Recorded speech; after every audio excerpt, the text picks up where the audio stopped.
Annyeonghaseyo Azuma et bienvenue dans une nouvelle vidéo. Et bonjour à mon chat qui aime toujours autant s'incruster dans mes vidéos.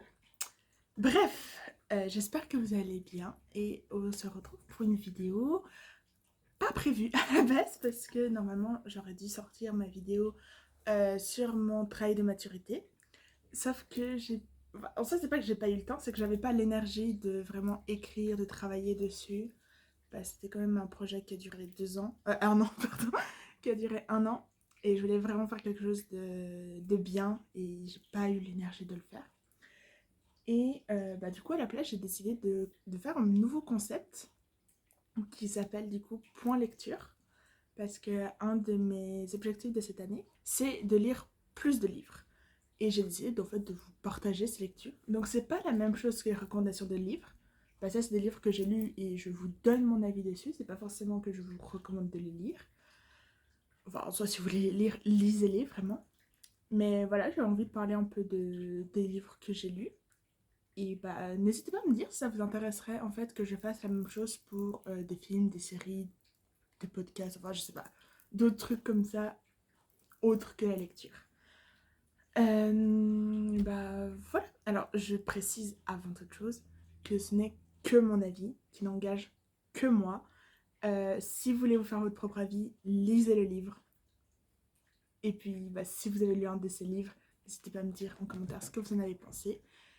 Et puis, c'est parti.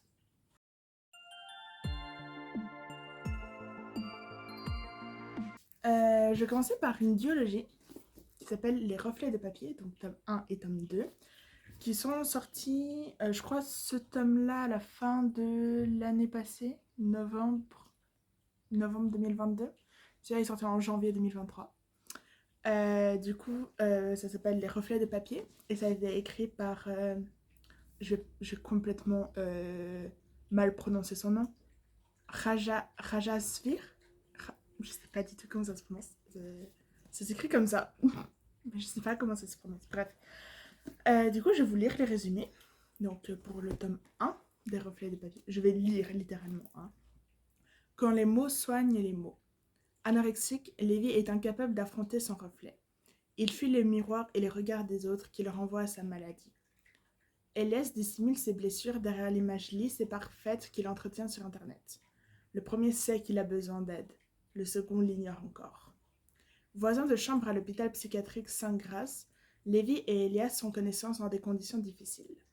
Entourés de soignants, ils prennent peu à peu conscience de leurs failles et font le choix de guérir ensemble. Le début d'une belle histoire où les mots recouvrent des mots et les reflets de papier. Parviendront-ils ensemble à recoller les morceaux de leurs âmes respectives brisées par des années de souffrance? Et au tout début, l'autrice a mis des avertissements, donc je vais aussi vous les dire. Du coup, elle écrit que c'est un roman feel good, mais qui a des sujets quand même qui peuvent heurter la sensibilité, comme l'anorexie, du coup, la mention de drogue, mention de tentative de suicide. Et voilà pour le premier. Je fais ma review des 2 livres ensemble parce que les 2 vont très bien ensemble. Et du coup, le deuxième porte le même nom, Les Reflets de papier, sauf que c'est le tome 2. Oui, c'est bien, quand il y a 2 livres, le tome 1 et le tome 2. Je suis fatiguée. Et du coup, le résumé, quand le bonheur se brise sous la vérité. Ensemble, Lévi et Elias progressent sur le chemin de la guérison. À l'abri des hauts murs de l'hôpital, leur histoire s'épanouit, le temps semble s'arrêter. Ils envisagent alors leurs premiers instants dehors. Pour la première fois, Lévi réapprend à aimer son corps. Elias, quant à lui, s'offre ce qui, jusqu'à présent, lui semblait interdit, le droit à l'amour. Il sait cependant qu'il est grand temps que Lévi apprenne son secret. Or, la vérité risque, de faire éclater leur couple en 1000 morceaux, tel un miroir brisé. Lévi va devoir choisir, accepter Elias tel qu'il est, ou tirer un trait sur son seul véritable amour. Et si cette fois les mots manquaient? Et je sais pas s'il y a des... Oui, avertissements. Il y a les mêmes avertissements, du coup, anorexie, mention de drogue, mention de tentative de suicide. Et il y a aussi des scènes à caractère sexuel. Voilà. Alors, qu'est-ce que j'ai pensé? J'ai adoré ces deux livres. Vraiment, ils sont, comme l'autrice a dit, très feel good. C'est très mignon quand même de voir deux personnes brisées par la vie qui essayent de s'en sortir ensemble. Et c'est, je trouve, assez réaliste. Après, je sais pas jusqu'à quel point l'autrice est concernée par ces sujets parce que je trouve qu'ils sont très bien abordés. Pour avoir été moi-même en épilepsie, c'est vrai que j'ai reconnu certaines choses. Alors, je pense pas que ce soit la même chose en France qu'en Suisse, mais oui, j'ai lu ces livres. Il m'a fallu un jour pour lire chaque tome. Vraiment, quand j'ai reçu le deuxième, je l'ai lu de 16h à 22h sans le lâcher parce que c'est très fluide, c'est très bien écrit, les thèmes sont très bien abordés, les personnages sont tellement intéressants et sont bien développés. Et non, vraiment, c'est très joli. Et en plus, le titre, les reflets de papier, en fait, ils communiquent en mettant des mots sur des post-it qui collent sur le miroir. Et je sais pas si je peux vous en lire un. Il faut que j'en trouve un. Par exemple, là, il y a Lévi qui a laissé un mot à Elias qui lui dit « Il n'est pas évident de me tendre la main, mais j'ai décidé d'aller bien. » Et après, il se donne des conseils et tout. Et c'est très joli. Il y a de la représentation queer dedans qui est très bien. Je suis très contente, évidemment. J'ai pleuré comme pas possible à la fin du tome 2, mais ça, c'est moi qui suis très sensible aux histoires qui se finissent bien. Oui, parce que du coup, ça va bien se finir. Mais vraiment, si vous voulez un roman feel good avec de la romance queer, des thèmes abordés parfois un peu tabous, mais qui font du bien quand même de débunker, je vous les conseille. Les reflets de papier, tome 1 et 2.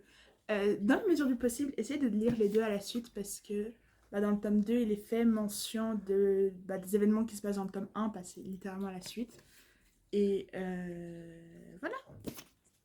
Très très bonne lecture, très bonne découverte. De base, je connaissais pas du tout l'autrice ou les livres, mais c'est l'autrice de Painting Stars qui en avait parlé, dont j'ai déjà parlé dans une vidéo. Et du coup, je me dis, bon, on va tenter. Et très très très très très bonne idée.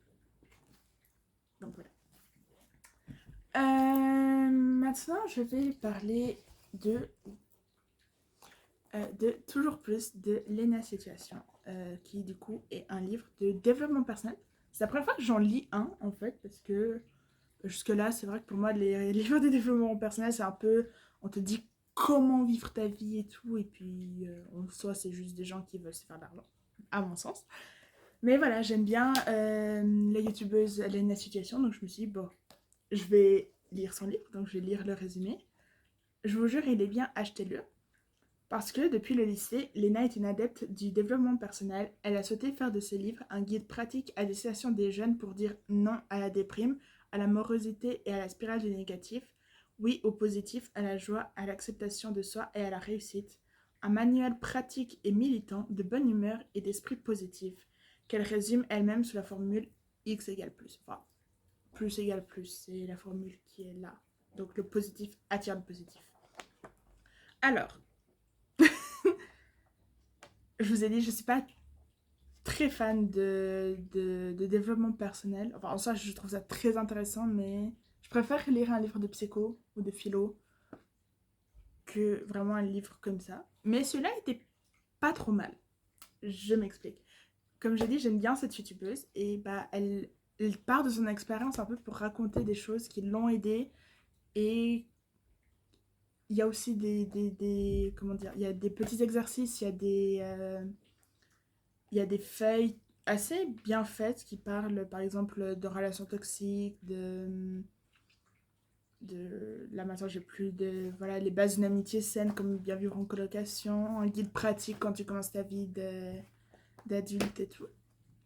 Et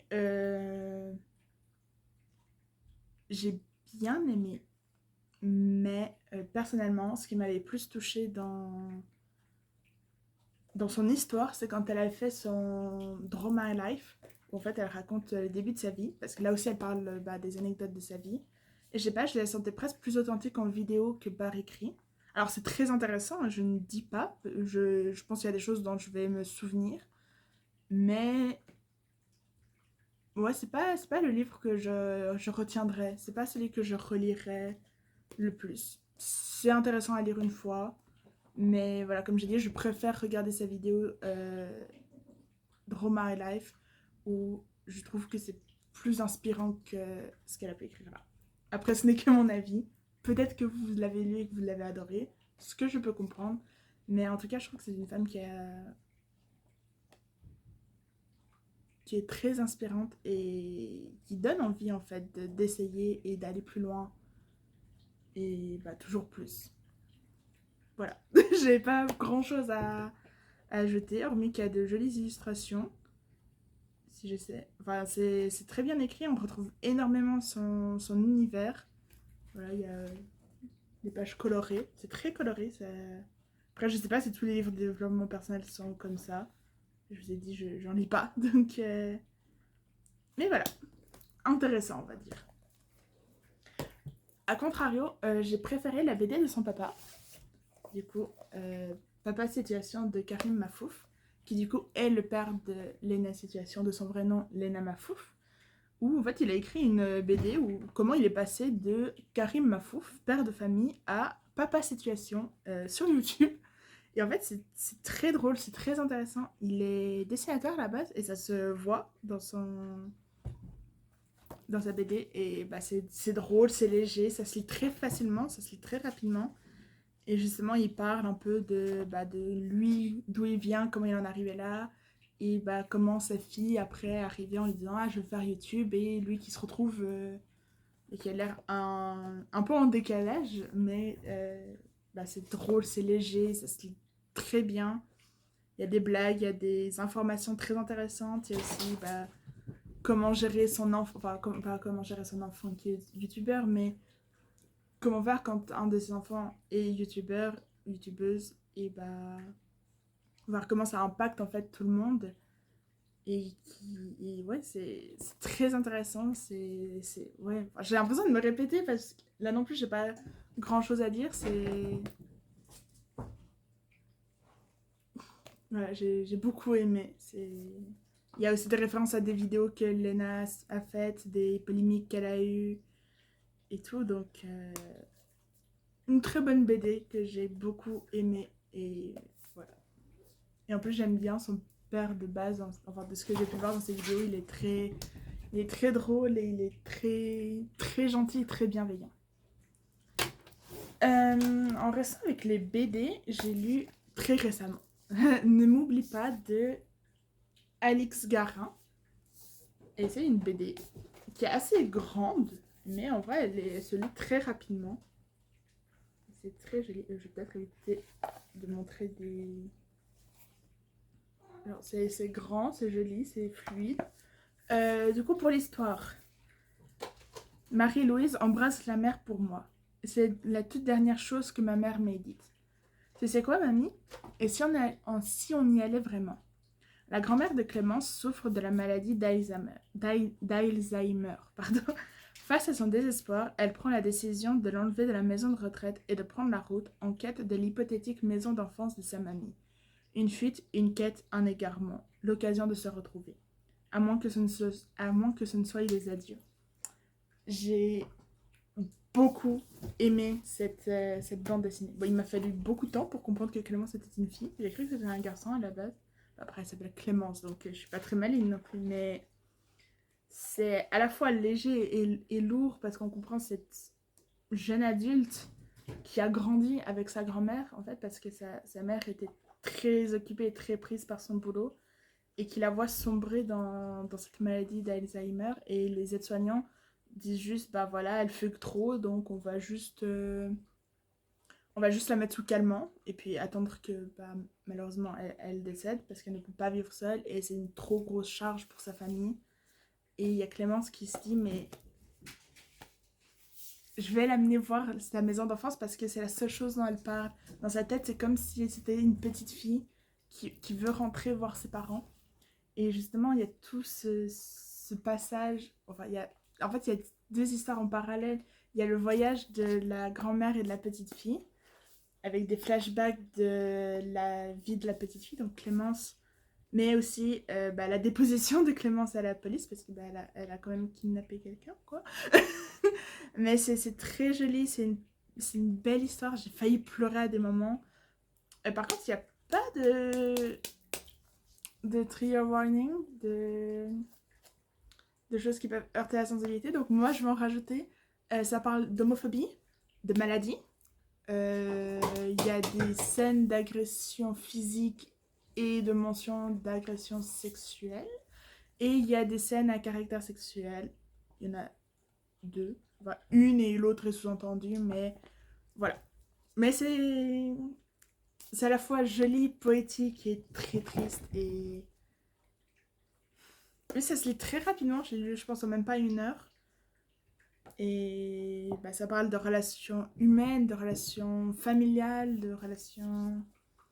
Ça parle de plein de choses en même temps. Et de la quête de soi, de la quête de l'autre. Et de... Et ouais, c'est très bien. Ne m'oublie pas. Très très beau. Et je n'imagine même pas à quel point ça doit être douloureux d'avoir un proche qui ne se souvient pas de toi. Parce qu'il y a une scène où la grand-mère justement demande à Clémence, mais qui êtes-vous? Laissez-moi, laissez-moi. Et ouais, très intéressant, très poignant. J'ai adoré, vraiment. Là, je vais parler d'une duologie qui m'a touchée en plein cœur. Je vais pas faire comme les reflets de papier où je vais parler des 2 livres ensemble, je vais parler l'un et de l'autre. Donc le premier s'appelle Et ils meurent tous les deux à la fin, écrit par Adam Silvera. Et du coup le résumé c'est: nous sommes au regret de vous informer que vous allez être frappé par une mort prématurée dans les prochaines 24 heures. Toute l'équipe de Deathcast est sincèrement désolée de vous perdre. Vivez pleinement cette journée, ok? Le 5 septembre, un peu après minuit, Mathéo et Rufus reçoivent chacun le funeste appel. Ils ne se connaissent pas, mais cherchent tous les deux à se faire un nouvel ami en ce jour final. Heureusement, il existe aussi une appli pour ça, le dernier ami. Grâce à elle, Rufus et Mathéo vont se rencontrer pour une ultime grande aventure. Vivre toute une vie en une seule journée. Et ce qui est écrit en haut de la page de couverture, c'est: que feriez-vous s'il ne restait qu'un jour à vivre? Je l'ai lu à sa sortie, donc en 2017. Et ça faisait un moment que je voulais le relire. Et en rangeant ma chambre, en fait, je l'ai retrouvé. Je me suis dit, je vais le relire. Je l'ai relu. J'ai pleuré à la fin. Mais c'est une histoire très, très belle où le titre te spoil la fin, littéralement. Et ils meurent tous les deux à la fin parce que, oui, ils vont mourir.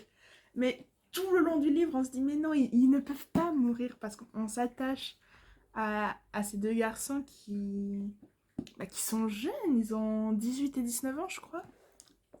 Ou ils ont les deux 18 ans, je me souviens plus, mais on leur dit, ouais, vous allez mourir dans les 24 prochaines heures. Bonne chance! Enfin, c'est pas totalement ça, c'est juste profiter de votre vie. Mais je trouve que ça te remet beaucoup en perspective la vie, en fait, de te dire, ah ok, tu sais jamais quand est-ce que tu vas mourir. Et là, t'es dans un monde où c'est accepté, où c'est mis en place, où on est en mode, ok, on sait, on peut vous prédire quand vous allez mourir, enfin, dans une fourchette de 24 heures, on peut pas vous dire quand précisément, ni de quoi, mais ça se révèle toujours vrai.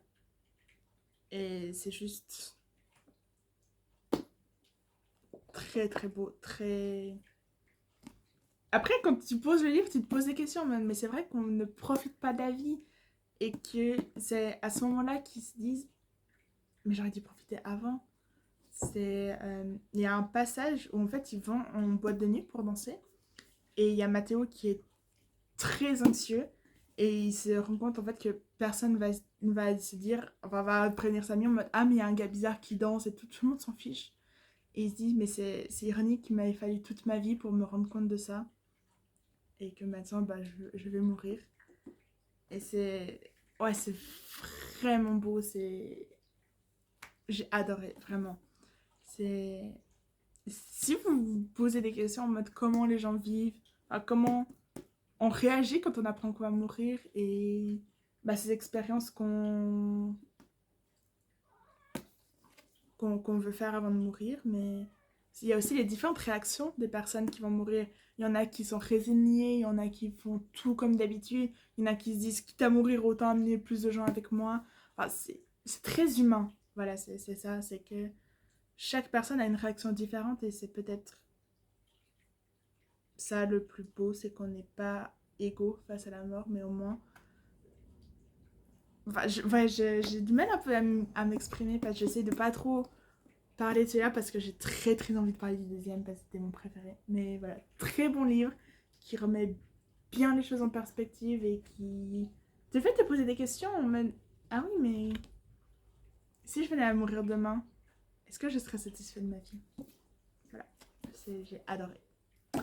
Et du coup, du même auteur, il y a le tome 2 qui est sorti, qui est beaucoup plus épais, qui s'appelle Le premier qui meurt à la fin. Et en fait, c'est le préquel, donc c'est ce qui se passe avant le premier. Et je vais vous lire le résumé. Ne cherchez pas à comprendre comment nous savons que vous allez mourir. Concentrez-vous plutôt sur votre manière de mener à bien votre existence. New York, la veille de la mise en fonction de Deathcast. Orion Pagan vit dans la crainte de mourir. Il s'est inscrit à Deathcast pour cesser d'avoir peur.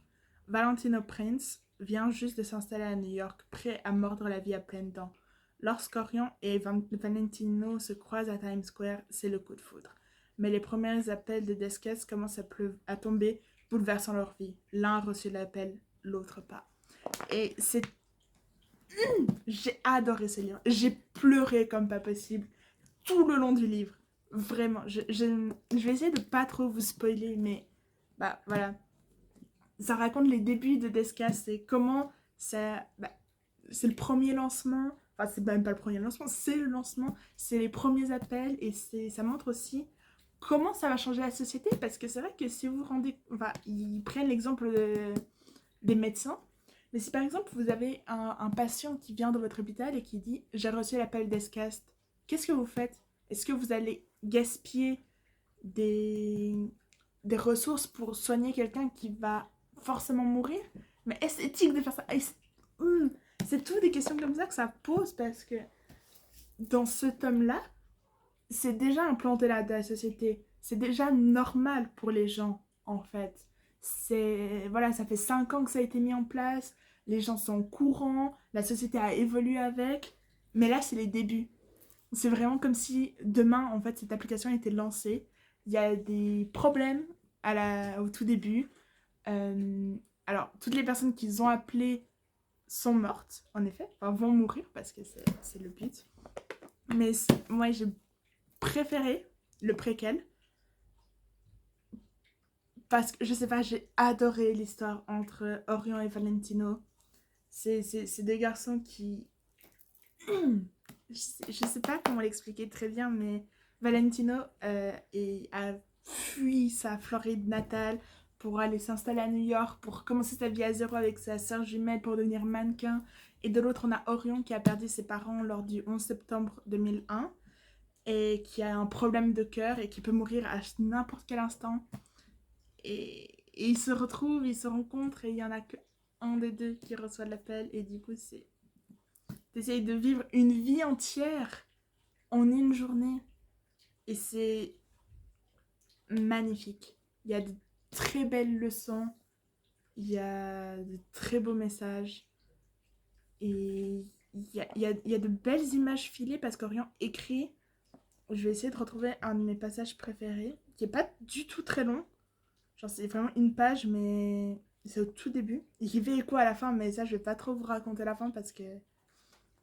Voilà, Orient 23h59, donc vraiment juste avant le lancement.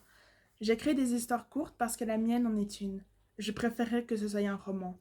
À chaque battement de cœur de minuit, je sais que mon dernier chapitre est proche.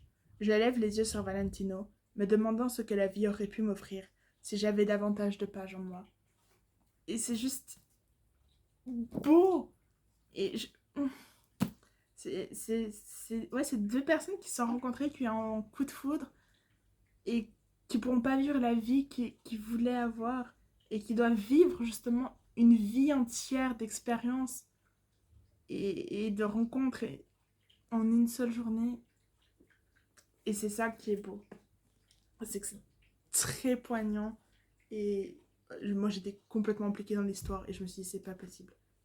Et vraiment j'étais limite en train d'insulter l'auteur qui est incroyable, vraiment. En mode t'as pas le droit de faire ça, t'as pas le droit de faire ça. Et j'ai pleuré comme pas possible à la fin. Vraiment, il m'a fallu une semaine pour m'en remettre de ce livre. Il y aura un 3e tome, j'ai très hâte de le lire. Et il y a aussi de la représentation queer dedans. Du coup, il y a les 2 garçons qui sortent ensemble. Mais il y a aussi une personne non binaire, je crois. Et d'ailleurs, je me suis dit, tiens donc, ça se passe en 2012 et il y a déjà des personnes non binaires. Enfin, oui, je sais que les personnes non binaires existent, mais j'ai trouvé ça très bien qu'il y en ait. Et il y a aussi quelque chose dont on ne parle pas dans le premier. Qu'est-ce qu'il y a, mon bébé? Je parle trop, c'est ça? C'est ce qu'on appelle les Deckers. Non, les Deckers, c'est ceux qui vont mourir. Je suis en train de tout mélanger. Donc, on appelle les Deckers ceux qui vont mourir dans la journée parce que ça veut dire capitaine en anglais et ils veulent dire oui, vous êtes le capitaine de votre vie jusqu'à la fin. Et en fait, il y a des... J'ai oublié comment il s'appelle. Un héros. Héros H-E-R-A-U-T. Je sais pas si ça se prononce comme ça. Et c'est eux qui appellent les gens. Et il y a aussi le point de vue des personnes qui doivent appeler. Et ça doit être horrible. En fait, je pourrais clairement pas faire ce métier.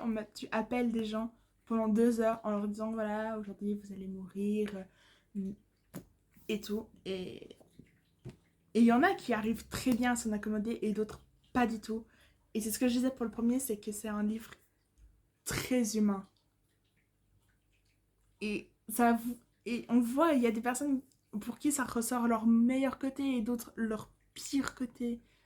Et ce qui est bien, c'est que dans ce livre, il y a des choses qui se passent dans celui-là.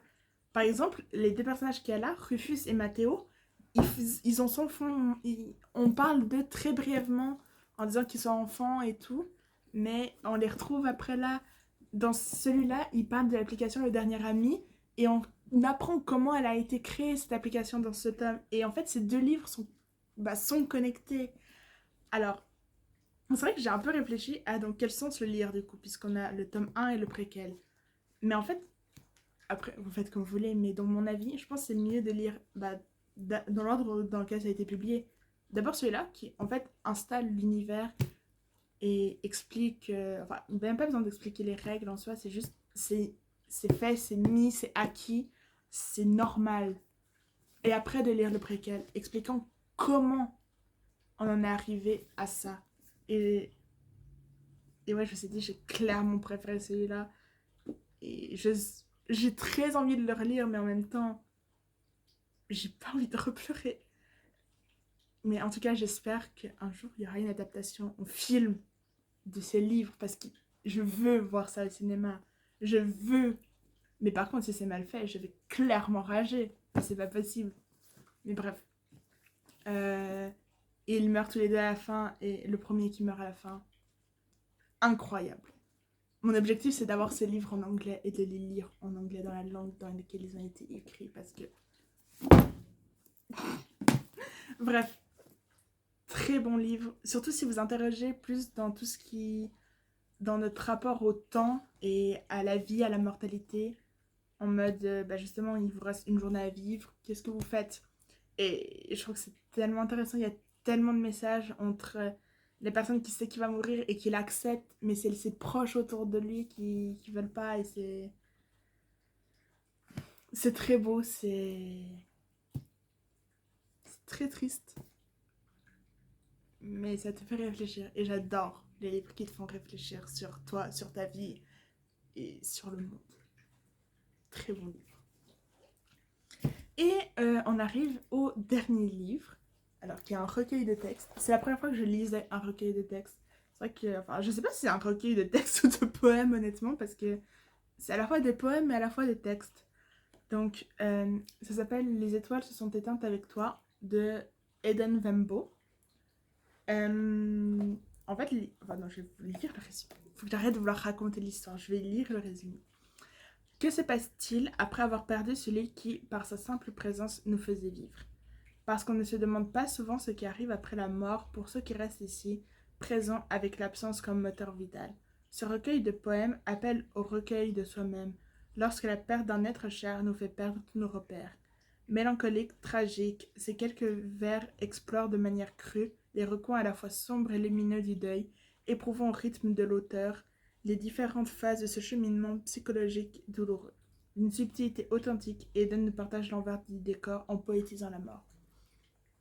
En fait, pour vous raconter un peu l'histoire derrière ce recueil, Eden a perdu son premier amour, qui est mort d'un cancer. Et en fait, après, Yael a passé 6 ans à écrire des textes pour parler de son expérience et qui a décidé en fait de les publier parce que c'était sa promesse faite à ce premier amour.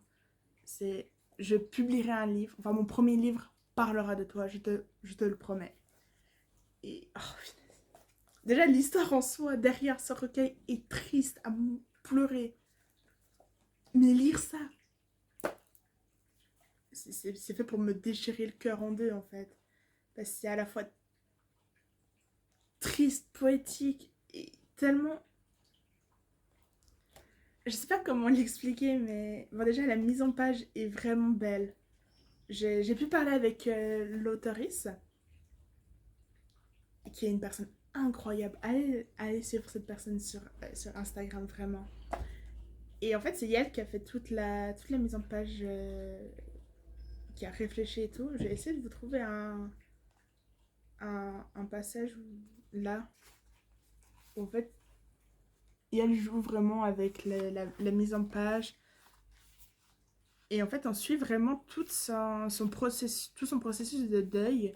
Il y a aussi des messages, je pense, qui ont vraiment été envoyés parce que ça sent... Enfin, je sais pas, peut-être c'est faux, mais on sent l'authenticité. Et c'est ça, c'est que c'est très vrai. Et on sent vraiment toutes ces étapes du deuil, le déni, la tristesse, le marchandage, la colère et l'acceptation. Et en fait, on voit ça à travers tout le recueil. Au tout début, Yael est en mode non, c'est pas possible, tu n'es pas parti. La tristesse qui dure assez longtemps.